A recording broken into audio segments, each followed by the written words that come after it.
Hi friends, ಎಲ್ರಿಗೂ ನಮಸ್ಕಾರ. Friends, ಇವತ್ತು ನಾನು ಮತ್ತೊಂದು ಕಥೆಯೊಂದಿಗೆ ನಿಮ್ಮ ಮುಂದೆ ಬಂದಿದ್ದೇನೆ. ಇದು ಕೂಡ ಒಂದು ಸಣ್ಣ ಕತೆ. ದಯವಿಟ್ಟು ಎಲ್ಲರೂ ಪೂರ್ತಿಯಾಗಿ ವಿಡಿಯೋ ನೋಡಿ, ತುಂಬ ನಿಮಗೆ ಇಷ್ಟ ಆಗುತ್ತೆ. ಫ್ರೆಂಡ್ಸ್, ಈ ಕತೆ ನಿಮಗೆ ಇಷ್ಟ ಆಗೋದ್ರ ಜೊತೆಗೆ ಒಬ್ಬ ಮನುಷ್ಯ ಒಂದು ರೇಂಜಿಗೆ ಬುದ್ಧಿವಂತವಾಗಿದ್ದರೆ ಬರೋ ಪ್ರಾಬ್ಲಮ್ನ ಯಾಕೆ ಸಾಲ್ವ್ ಮಾಡ್ಕೋಬೋದು ಅಂತ ಈ ಕತೆ ನಿಮಗೆ ಹೇಳುತ್ತೆ. ಹಾಗಾಗಿ ನಮಗೂ ಮುಂದೆ ಜೀವನದಲ್ಲಿ ಇಂಥ ಘಟನೆಗಳು ಸಂಭವಿಸಿದ್ರೆ ಅದರಿಂದ ನಾವು ಹೇಗೆ ಬಚಾವಾಗ್ಬೋದು, ಹೇಗೆ ಪಾರಾಗ್ಬೋದು ಅನ್ನೋದಕ್ಕೆ ಒಂದೇನಾರು ಐಡಿಯಾ ಸಿಗ್ಬೋದು. ಇಂಥ ಕತೆಗಳನ್ನೇ ನಾವು ಜಾಸ್ತಿ ಕೇಳೋದ್ರಿಂದ. ಹಂಗಾಗಿ ದಯವಿಟ್ಟು ಈ ಕತೆನ ಪೂರ್ತಿಯಾಗಿ ನೋಡಿ. ಫ್ರೆಂಡ್ಸ್, ಒಂದು ಊರಲ್ಲಿ ಒಬ್ಬ ಹುಡುಗ ಇರ್ತಾನೆ. ಆ ಹುಡುಗನಿಗೆ ಮನೆಯಲ್ಲಿ ಏನು ಕೆಲಸ ಮಾಡೋಕ್ಕೆ ಇಷ್ಟ ಆಗಲ್ಲ. ಅಂದರೆ ಅವನು ಸ್ವಲ್ಪ ದಡ್ಡನ ಥರನೇ ಇರ್ತಾನೆ. ಅವ್ರ ಅಪ್ಪ ಅಮ್ಮ ಬೈದು ಬೈದು ಬೈದು ಏನಾರು ಕೆಲಸ ಕಲಿಸ್ಬೇಕು ಅಂತ ಒದ್ದಾಡ್ತಾರೆ. ಬಟ್ ಅದು ಕೆಲಸ ಕಲಿಸಿದ್ರೆ ಬರೋದಲ್ಲ ಅಲ್ವಾ, ಅದು ನಮ್ಮ ಹುಟ್ಟು ಗುಣದಿಂದನೇ ಬರಬೇಕು. ಇವನಿಗೆ ಅದು ಬಂದಿಲ್ಲ. ಬಟ್ ಅವ್ರ ಮನೆಯವ್ರು ಎಷ್ಟು ಪ್ರಯತ್ನ ಪಡ್ತಾರೆ ಅಪ್ಪ ಅಮ್ಮ, ಬಟ್ ಆದ್ರೂ ಇವನೇನು ಮಾಡಲ್ಲ. ಅವ್ರು ಹೇಳ್ದಾಗಷ್ಟೇ ಮಾಡ್ದಂಗೆ ಮಾಡ್ತಾನೆ. ಆಮೇಲೆ ಅವ್ನು ಮಾಡೋ ಕೆಲಸ ಮಾಡ್ಕೊಂಡು ಹೋಗ್ತಾನೆ. ಅವ್ರ ಅಪ್ಪ ಅಮ್ಮಗೆ ಅದೇ ಚಿಂತೆ. ಈಗಿರ್ಬೇಕಾದ್ರೆ ಅವರು ಕುರಿ ಸಾಕಣೆ ಮಾಡ್ತಾ ಇರ್ತಾರೆ. ಅಂದ್ರೆ ದೊಡ್ಡದಾಗಿ ಏನು ಕುರಿ ಸಾಕಣೆ, 1, 2, 3 ಕುರಿ ಸಾಕಣೆ. ಈ ಹೊಲ ಗದ್ದೆಗಳಲ್ಲಿ ಕೆಲಸ ಮಾಡ್ಕೊಂಡು ಇದೊಂಥರ ಸೈಡ್ ಬಿಸ್ನೆಸ್ ಅಂತ. ಅವ್ರ ಹತ್ರ ಬಂಡವಾಳ ಎಲ್ಲ, ಕಡು ಬಡವರು ಆಗಿರೋದ್ರಿಂದ ಈ ಥರ 1, 2, 3 ಕುರಿ ಸಾಕಣೆ ಮಾಡ್ತಾ ಇರ್ತಾರೆ. ಈ ಥರ ಜಾತ್ರೆ ಗೀತ್ರೆ, ಬೇರೆ ಬೇರೆ ಊರುಗಳಲ್ಲಿ ಜಾತ್ರೆ ಗೀತ್ರೆ ಇದ್ದಾಗ ಅಲ್ಲಿ ಹೋಗಿ ಮಾರೋದು. ಅದರಿಂದ ಒಂದಿಷ್ಟು ದುಡ್ಡು ಬಂದರೆ ಅದೇ ಖುಷಿ ಅವ್ರಿಗೆ. ಈ ಥರ ತುಂಬ ಕಡು ಬಡವರು ಆಗಿರೋದ್ರಿಂದ ಈ ಥರ ಅವ್ರ ಜೀವನ ನಡೀತಾ ಇರುತ್ತೆ. ಈಗಿರ್ಬೇಕಾದ್ರೆ ಒಂದಿನ ಒಂದು ಪಕ್ಕದೂರಲ್ಲಿ, ಈ ಹುಡುಗ ಇರೋ ಪಕ್ಕದೂರಲ್ಲಿ ಜಾತ್ರೆ ಇರುತ್ತೆ.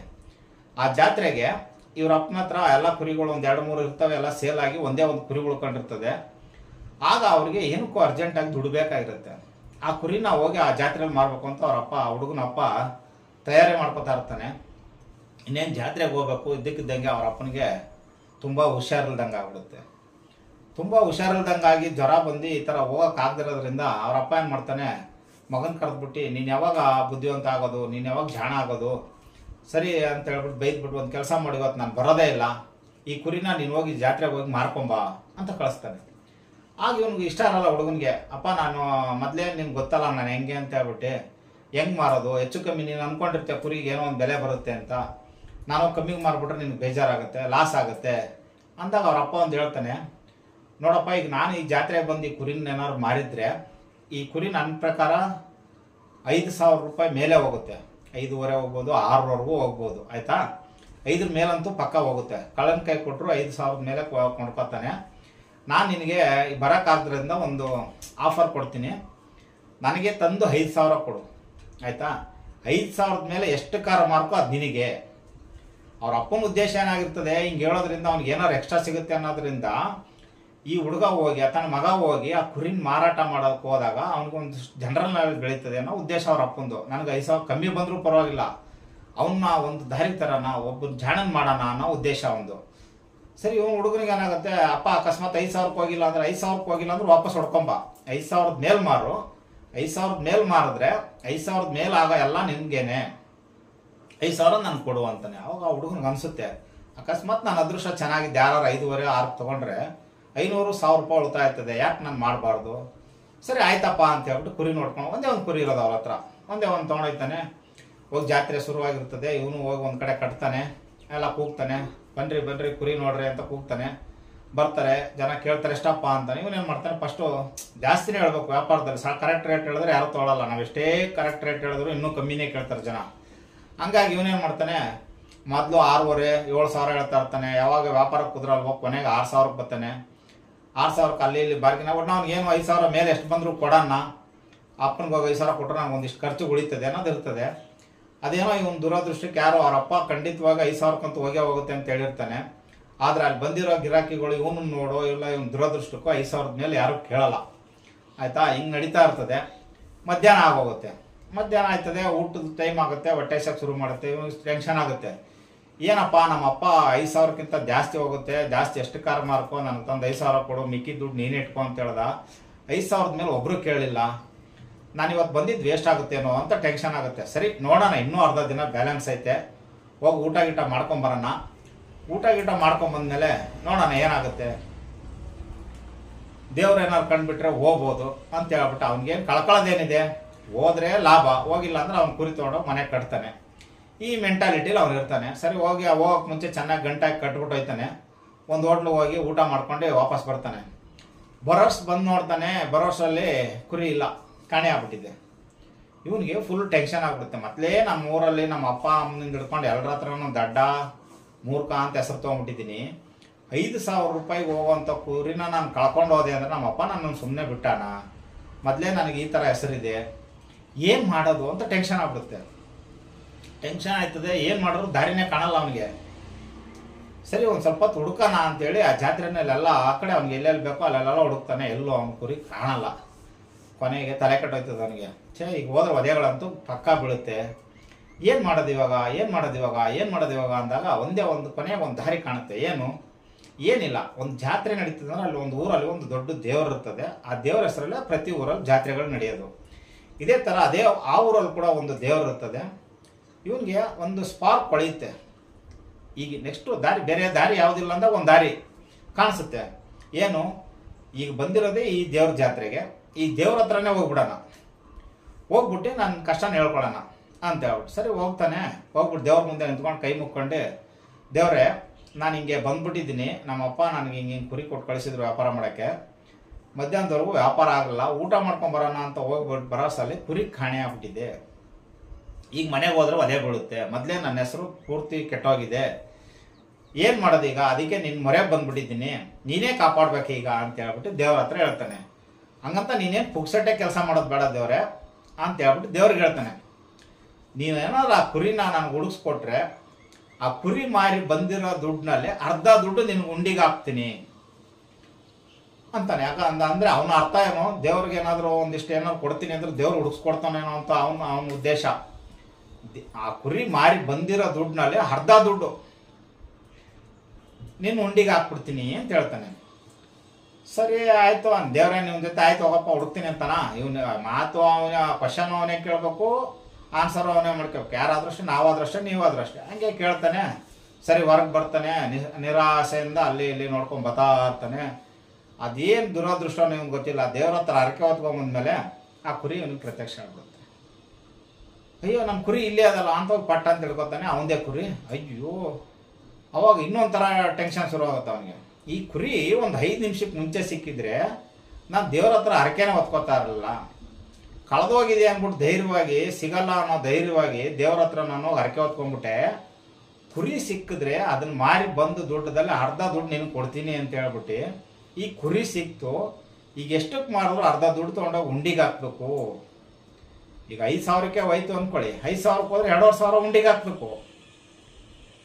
ಈಗ ಟೆನ್ಷನ್, ಇನ್ನು 2,500 ತೊಗೊಂಡೋಗಿ ಅವ್ರ ಅಪ್ಪನ ಕೊಟ್ರೆ ಅವರಪ್ಪ ಅದಕ್ಕೂ ದೆಬ್ಳೋದು ಖಂಡಿತ. ಅಂದ್ರೆ ಮೊದಲು 5,000 ಹೋಗಿರೋದು ಒಂದು ಅರ್ಧಗಾದ್ರೆ ರಿಕವರ್ ಆಗುತ್ತೆ. ಆದ್ರೆ ಅವ್ರ ಅಪ್ಪನ ಗೊತ್ತಿಲ್ಲ ಕತೆ, ಮೊದಲೇ ಒಂದು ದಡ್ಡ ಹಿಂಗೆಲ್ಲ ಆಗಿದೆ, ಏನೋ ಮಾಡ್ಕೊಳೋಣ ಅಂತ ತಿಳ್ಕೊತಾರೆ. ಸರಿ ಇನ್ನೇನು ಮಾಡೋದು, ಸಿಕ್ಕೈತೆ ನೋಡೋಣ ಮುಂದಕ್ಕೆ, ಅಷ್ಟರಲ್ಲಿ ಇದು ಸೇಲ್ ಮಾಡೋಣ ಫಸ್ಟು ಅಂತ ಹೇಳಿ ಹೋಗಿ ನಿಂತ್ಕೋತಾನೆ. ಯೋಚನೆ ಬರುತ್ತೆ, ಯೋಚನೆ ಮಾಡಿ ಕೊನೆಗೆ ಅಲ್ಲೂ ಒಂದು ಒಳ್ಳೆ ಐಡಿಯಾ ಮಾಡ್ತಾನೆ ಅವನು. ಏನು ಐಡಿಯಾ ಮಾಡ್ತಾನೆ, ಟಕ್ಕಂತ ಒಂದು ಐಡಿಯಾ ಹೊಳೆಯುತ್ತೆ. ಯಾಕೆಂದರೆ ಕಷ್ಟದಲ್ಲಿರೋರಿಗೆ ಐಡಿಯಾ ಹೊಳೆಯುತ್ತೆ ಅನ್ನೋದಕ್ಕೆ ಇದೇ ಸಾಕ್ಷಿ. ಆಗ ಅವ್ನಿಗೆ ಒಳ್ಳೆಯ ಐಡಿಯಾ ಏನಪ್ಪ ಅಂತಂದರೆ, ಹಂಗೆ ಆ ಕುರಿ ಪಕ್ಕ ವ್ಯಾಪಾರ ಮಾಡ್ಕೊಂತ ಕುಂತಾಗ ಅಲ್ಲಿ ಒಂದು ಬೆಕ್ಕು ಹಾದು ಹೋಗುತ್ತೆ. ಆ ಬೆಕ್ಕು ನೋಡಿದ ತಕ್ಷಣ ಇವನಿಗೊಂದು ಐಡಿಯಾ ಬರುತ್ತೆ. ಇಲ್ಲ ಸಿಕ್ತು ಐಡಿಯಾ ಅಂದ್ಬಿಟ್ಟು ಆ ಬೆಕ್ಕನ್ನ ಹೋಗಿ ಹಿಡ್ಕೊಂಬರ್ತಾನೆ. ಹಿಡ್ಕೊಂಬಂದು ಅದಕ್ಕೊಂದು ದಾರ ಹಾಕಿ ಕುರಿ ಪಕ್ಕದಲ್ಲಿ ಕಟ್ತಾನೆ. ಕಟ್ಟಿಬಿಟ್ಟು ಏನು ಮಾಡ್ತಾನೆ, ಆ ಬೆಕ್ಕನ್ನು ಸೇಲ್ಗಿಡ್ತಾನೆ. ಕುರಿ ಜೊತೆಯಲ್ಲಿ ಬೆಕ್ಕನ್ನು ಸೇಲ್ಗಿಡ್ತಾನೆ. ಇಲ್ಲೇ ಇರೋದು ಸ್ವಾರಸ್ಯ ನೋಡಿ, ಬೆಕ್ಕನ್ನು ಸೇಲ್ಗಿಡ್ತಾನೆ. ಬೆಕ್ಕಿಗೆ ಒಂದು ಬೋರ್ಡ್ ಹಾಕ್ತಾನೆ, ಬೆಕ್ಕಿನ ಬೆಲೆ 5,000 ರೂಪಾಯಿ ಫಿಕ್ಸೆಡ್. ಯಾರು no bargain, fixed rate, bargain ಇಲ್ಲ. ಬೆಕ್ಕಿನ ಬೆಲೆ 5,000. ಬೆಕ್ಕಿಗೆ 5,000 ಅಂದ್ರೆ ಕುರಿಗೆ ಎಷ್ಟು ಹೇಳ್ಬೋದು ಇವನು. ಆಗ ಅಲ್ಲೇನು ಮಾಡ್ತಾನೆ, ಕುರಿಯ ಬೆಲೆ 2 ರೂಪಾಯಿ. ಜನ ಹಿಂಗೆ ಹೋಗೋರು ಬರೋರು ನೋಡ್ತಾರೆ, ಕುರಿ ಬೆಲೆ ಬರೀ 2 ರೂಪಾಯಿ, ಏನಪ್ಪ ಕುರಿ ಎಷ್ಟು ಅಂತ ಕೇಳ್ತಾರೆ. ಸ್ವಾಮಿ 2 ರೂಪಾಯಿ. ಇದೇಂತದೆಯಾ, 5,000 ಸಾವಿರಕ್ಕೆ ಹೋಗೋ ಕುರಿ ಬರೀ 2 ರೂಪಾಯಿ ಕೊಟ್ರೆ ನಿನಗೇನು ಉಳಿತದೆ? ಅದೆಲ್ಲ ಬೇಡ ಸ್ವಾಮಿ, ನಿಮಗೆ ಬೇಕಾ ಬೇಡವಾ? ಅಯ್ಯೋ 2 ರೂಪಾಯಿ ಕೊಟ್ರೆ ಯಾರು ಬೇಡ ಅಂತಾರೆ ಕಡೆಯ, 2 ರೂಪಾಯಿ ಕೊಡು. ಹಂಗೆಲ್ಲ ಆಗಲ್ಲ, ಅದಕ್ಕೊಂದು ಕಂಡೀಷನ್ ಇದೆ ಸ್ವಾಮಿ. ಏನಿದೆ ಕಂಡೀಷನ್ನು? ಕುರಿ 2 ರೂಪಾಯಿಗೇನೆ ಕೊಡ್ತೀನಿ, ಇಲ್ಲ ಅಂತ ಹೇಳಲ್ಲ. 2 ರೂಪಾಯಿ ಮೇಲೆ 1 ಪೈಸಾ ಜಾಸ್ತಿ ತಗೊಳ್ಳಲ್ಲ. ಆದರೆ ಕಂಡೀಷನ್ ಅಪ್ಲೈ.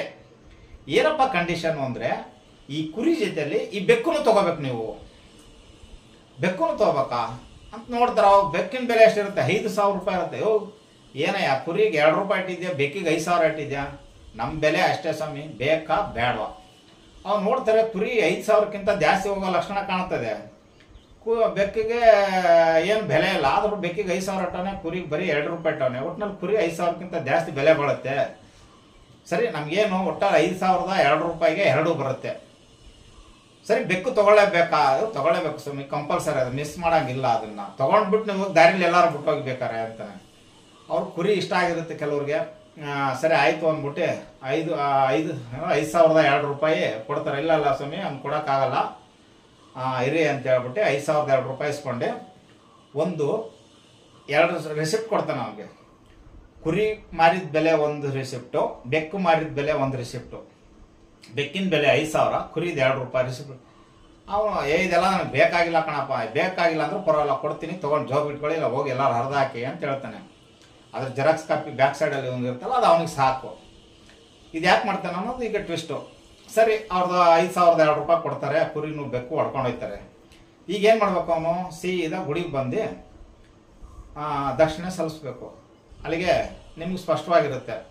ಹೋಗಿ ಏನು ಮಾಡ್ತಾನೆ, ದೇವಸ್ಥಾನದ ಉಂಡಿಗೆ 1 ರೂಪಾಯಿ ಕಾಯಿನ್ ಹಾಕ್ತಾನೆ. ಯಾಕೆ? ಅವ್ನು ಕುರಿ ಮಾರಿರೋದೇ 2 ರೂಪಾಯಿಗೆ. ಅವನೇನು ಹೇಳಿದ್ದ? ಕುರಿ ಮಾರಿದ ಬಂದು ದುಡ್ಡಲ್ಲಿ ಅರ್ಧ ದುಡ್ಡು ನಿನ್ಗೆ ಹಾಕ್ತೀನಿ ಅಂತ ದೇವ್ರ ಹತ್ರ ಹೇಳ್ಕೊಂಡಿದ್ದು.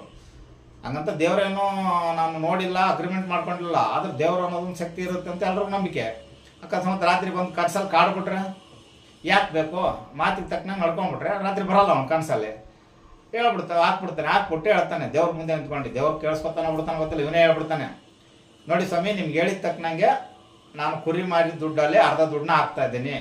ಕುರಿ ನಾನು 2 ರೂಪಾಯಿ ಮಾರಿದ್ದೀನಿ, ಬೇಕಾದ್ರೆ ರಿಸಿಪ್ಟ್ ಇಲ್ಲ ಐತೆ ನೋಡ್ಕೊಳ್ಳಿ, ಆಯ್ತಾ? ಕುರಿದು ಮಾರಿರೋ ದುಡ್ಡು 2 ರೂಪಾಯಿ, ಅದರಲ್ಲಿ 1 ರೂಪಾಯಿನ ನಿಮ್ಮ ಕಾಣಿಕೆಯಾಗಿ ನೀನು ಉಂಡಿಗೆ ಹಾಕ್ತಾ ಇದ್ದೀನಿ, ಸರಿಯಾಗಿ ನೋಡ್ಕೊಂಬಿಡಿ, ಮತ್ತೆ ಬಂದು ಕನ್ಸಲ್ಲಿ ಕಾಡಬೇಡಿ ಅಂತ ಹೇಳ್ಬಿಟ್ಟೆ. ನೋಡಿ ಫ್ರೆಂಡ್ಸ್, ಈಗ ಈ ಜಾಗದಲ್ಲಿ ಬೇರೆ ಯಾರು ಇದ್ದಿದ್ರೆ 5,000ಕ್ಕೋ 6,000ಕ್ಕೋ ಮಾರಿ, 5,000ಕ್ಕೆ ಮಾರಿದರೆ 2,500 ಉಂಡಿಗೆ, 6,000ಕ್ಕೆ ಮಾರಿದರೆ 3,000 ಉಂಡಿಗೆ, ಅಥವಾ ದೇವ್ರು ನಮ್ಮನ್ನೇನು ಬಂದು ಏನು ಮಾಡಂಗ ಅವನು ನೋಡ್ಬಿಡೋಣ ಅಂತ ಹೇಳ್ಬಿಟ್ಟು ಜೋಬ್ ಬಿಟ್ಕೊಂಡು ಮನೆಗೆ ಹೋಗ್ಬಿಡೋರು. ಇದೇ ಬುದ್ಧಿವಂತಿಕೆ ಅಂದರೆ. ನಮಗೆ ಯಾವಾಗ ಯಾವ ಥರ ಆಪತ್ತುಗಳು ವಿಪತ್ತುಗಳು ಬರ್ತಾವೋ ಗೊತ್ತಿಲ್ಲ.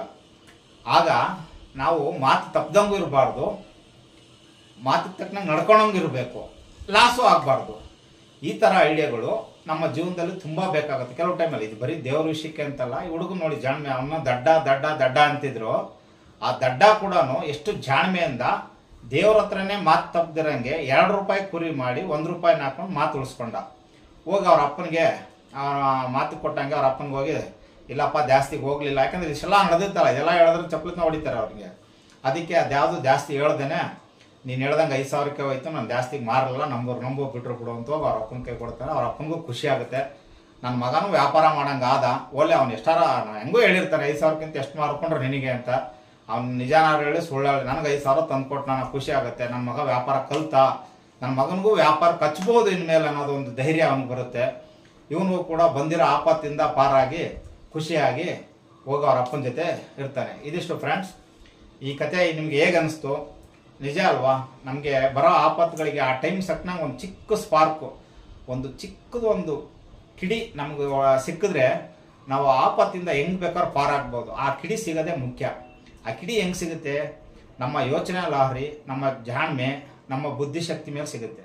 ಹಂಗಾಗಿ ನಾವು ಅತಿಯಾಗಿ ತುಂಬ ಏನೇನೋ ಟೆನ್ಷನ್ ತೊಗೊಳ್ಳೋ ಬದಲಾಗಿ ಸ್ವಲ್ಪ ಹೊತ್ತು ಕೂಲಾಗಿ ಕೂತ್ಕೊಂಡು, ನಮ್ಗೆ ತೊಂದರೆಗಳು ಬಂದಾಗ ಕೂಲಾಗಿ ಕೂತ್ಕೊಂಡು, ಒಂದು ಕ್ಷಣ ಕೂಲಾಗಿ ಕೂತ್ಕೊಂಡು ಕೂಲಾಗಿ ಯೋಚನೆ ಮಾಡಿದ್ರೆ ಏನಾದ್ರು ಒಂದು ದಾರಿ ಸಿಗ್ಬೋದು.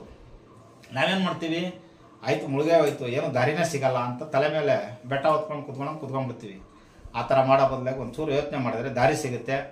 ಈ ಕತೆ ಕೂಡ ಕೇಳಿದವ್ರಿಗೆ ಅನಿಸುತ್ತೆ, ಹೌದಲ್ವಾ, ಈ ಥರ ಯೋಚನೆ ಮಾಡಿದ್ರೆ ಏನಾದ್ರು ದಾರಿ ಸಿಗ್ಬೋದು ಅಂತ. ಫ್ರೆಂಡ್ಸ್, ಹೇಗಿತ್ತು ಈ ಕತೆ? ಇಷ್ಟ ಆಗಿದ್ರೆ ದಯವಿಟ್ಟು ವಿಡಿಯೋ ಒಂದು ಲೈಕ್ ಮಾಡಿ, ನಮ್ಮ ಚಾನಲ್ನ ಸಬ್ಸ್ಕ್ರೈಬ್ ಮಾಡಿ. ಫ್ರೆಂಡ್ಸ್, ಮತ್ತೆ ಸಿಗೋಣ ಮುಂದಿನ ವಿಡಿಯೋದೊಂದಿಗೆ. ನಮಸ್ಕಾರ.